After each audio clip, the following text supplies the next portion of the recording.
Oh no! Gortz? What is it, honey? Clink, I can't believe it. It can't be. It just can't be. What can't be, honey? What's going on? My mother.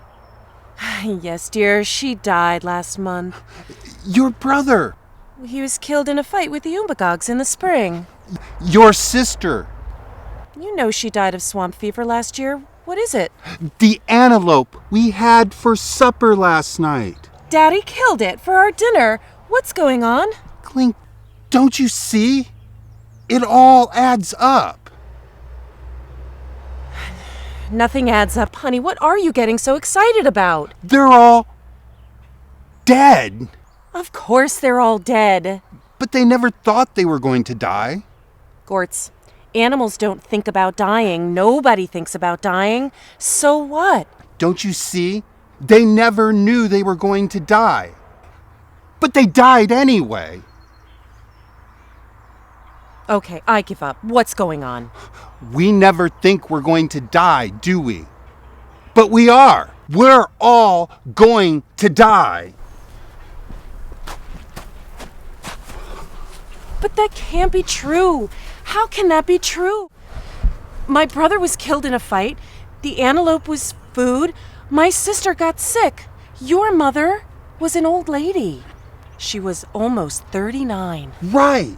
She died of old age. Doesn't that tell you something? Listen, if we're not killed for food, if we don't die in a fight with our neighbors or from sickness, we'll all die from old age. There's no escape, Glink. We're all going to die. Oh, that can't be true. That just can't be true. You worry about everything. You drive me nuts with your worrying. And now you tell me I'm going to die? Oh, my. Oh, my. Oh, my. Well, there must be something wrong with your reasoning. There must be. Daddy will know what to do with this. I'm getting Daddy. Daddy! There's nothing wrong with my reasoning. And talking to that old windbag Drac isn't going to change anything. Daddy? Daddy?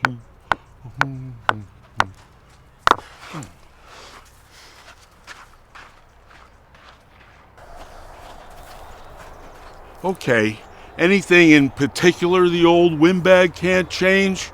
What's Meathead worried about this time? I told you should have married Olmec. He had a monopoly with clamshells, the biggest spear collection in the tribe, and even a pig or two. But oh, no, you had to marry for love, so now we have this schlemazel. He doesn't fight, he can't fish or throw a spear worth a damn, he can't even build a proper fire. But he can drive my little girl crazy all the time, and me too. Daddy, please don't start this all over again. What's up now? He says we're all going to die! Ay. Where do you come up with these loony ideas? Look at her. She's a wreck already. What am I going to do with you? Okay, Drac, fearless leader. Think about this and come up with a different answer. If we're not killed in fights, if a saber-toothed tiger doesn't kill us, if we don't die from some disease or from some natural disaster, then we'll all grow old and die like my mom. Right? Right? Okay. Let me think. I'm the leader of this tribe. I'll get us out of this pickle. Let's see. Animals don't kill us. Not sick. Not hit by a tree. No more fights. Old age like Meathead's mom. Let me see. On the surface, it seems like... I don't want to jump to any conclusions. You know, we can't live like this. I can't lead this tribe worrying if I'm going to die all the time. It's too terrible. I'm getting nervous already. Why do I have to listen to this? There must be some mistake. There's something wrong in the logic. I know. I can get us out of this. Ralph, my brother. He's the wise guy in the family. He'll know how to deal with this. Honey, go get Ralph, will you? Tell him it's important and make it double quick. Nobody can live like this, meathead. Why did you come up with this crazy idea? We'll be paralyzed for the rest of our lives. Everybody will just be sitting around wondering when they're going to die. There'll be no conquering, no empires, no civilization, no leisure time for the arts. You've doomed us. You've doomed the whole human race. You know that? I'm sorry. You think I wanted to figure this out? I'm a wreck. I can't live this way either. Worried all the time. It's terrible. You're right. We're doomed. Paralyzed by anxiety disorders, DSM-4 section 300.02.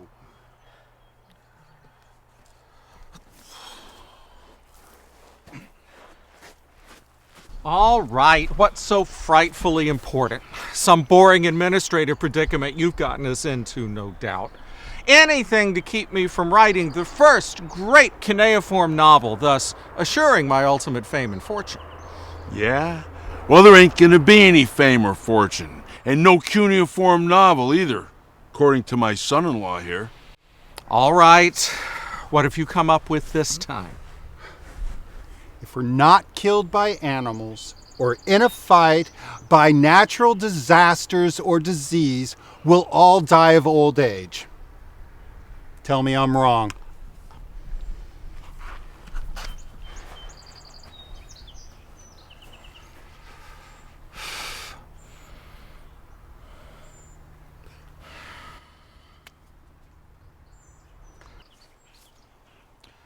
He's right.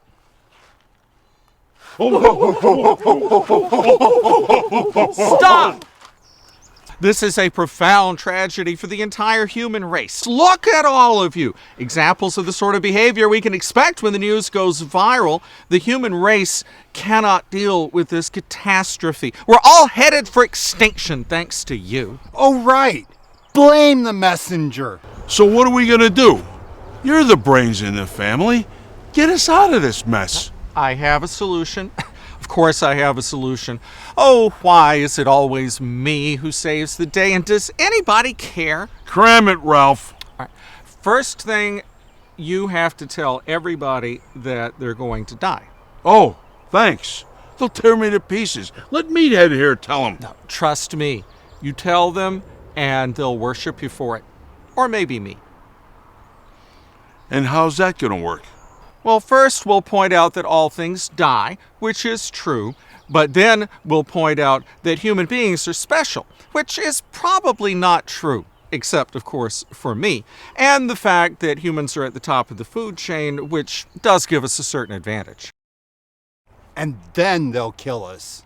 We'll tell them they're a particular god, or lots of gods, or some oogie-boogie transcendent power that's greater than all of us, has given humanity special dispensation. There's a special place in the afterlife for us where all the toils of earth will be forgotten. No more fighting tribes. Game will be plentiful. The weather's always good, no sickness, and we don't age. We'll put it someplace in the heavens. In fact, we'll call it heaven. I feel better already. Will they believe it? What choice will they have? We're going to ratchet their anxiety through the roof when we tell them they're going to die, and then we'll bring them down with the whole heaven bit. In 10 generations, it'll be hardwired into the system. Well, how do you convince them we're so special we deserve to go to heaven? Well, that's where I come in. I'll make up a creation myth that says that humans are the most special concoctions of all. Then we'll appoint a group of people who talk to the gods and intercede with them on behalf of the human race. Me. I'll decide who goes to heaven and who doesn't. Oh, it so suits me. What about me, little brother? I'll need a strong hand to preserve order. The gods hate disorder. That's where you come in. So, if they don't listen to me, then they don't go to heaven, right? If they don't listen to me, they don't go to heaven. You make sure they listen to me. What about me? I thought this whole thing up. Good point. How are you going to deal with all this? I'm not going to deal with all of this. I know the truth, and you're just making up a lot of bunko to keep everybody from flipping out. None of it's working for me. I'm still flipping out. I'm gonna die, and that's that. I've got to live with it, and you're talking nonsense. Exactly. To appease these all-powerful gods so they'll continue to consider us special, we'll need sacrifices. Just like we sacrifice to the antelope gods to get more antelope, we'll need humans to sacrifice to the human gods. And you, dear boy, will be the first in line. What? You said it was all nonsense and you couldn't live with it, so die with it. Splendidly. You'll be the greatest human sacrifice of all. Your name will go down in history as the first man evolved enough to understand that all human beings die, and at the same time, willing to sacrifice yourself for the good of all, the savior of all humanity. I'll be losing a son for the sake of mankind. Son-in-law? Whatever. Just think of it. Wine, women, 1,000 virgins at your feet, maybe elsewhere. You'll be in such ecstasy, you won't even know when the end comes. But I'm losing a loving husband. Oh, take it easy. You can marry Olmec. It's a better deal. Omac already has 3 wives, and I can't stand number 1. Lots. So, we'll have 2 sacrifices. One for the men and one for the women. Goodbye, Flots. I don't think this is the best thing for me, folks. Honey, it's the best for everyone. You'll be in heaven watching over everyone without any more anxiety, and I'll have lots of seashells and pigs and no more worries. You're starting to believe this? Of course, sweetheart. My anxiety's already gone thanks to you and Uncle Ralph. Don't worry, dear boy. Just take a deep breath and sing with us. Look for the silver lining whenever clouds appear in the blue. Remember somewhere the sun is shining, and so the right thing to do is make it shine for you. A heart full of joy and gladness will always banish sadness and strife. So always look for the silver lining and try to find the sunny side of life. Look for the silver lining whenever a cloud appears in the blue. Remember somewhere the sun is shining, and so the right thing to do is make it shine for you. A heart full of joy and gladness will always banish sadness and strife. So always look for the silver lining and try to find the sunny side of life. Hi, my name's Gene Heinrich, and though I'm not a caveman, I did play one in the Vermont Playwrights Circle's production of Silver Lining. If you enjoyed this little drama, please do 2 things for us. 1, copy the above link and send it out to 2 of your friends, and ask them to send it out to 2 of theirs. Promotion is everything, and we'd appreciate it greatly. 2, you'll notice that there's a PayPal link below. Click on it and donate $2 or more, and help the Vermont Playwrights Circle fund future ventures such as this.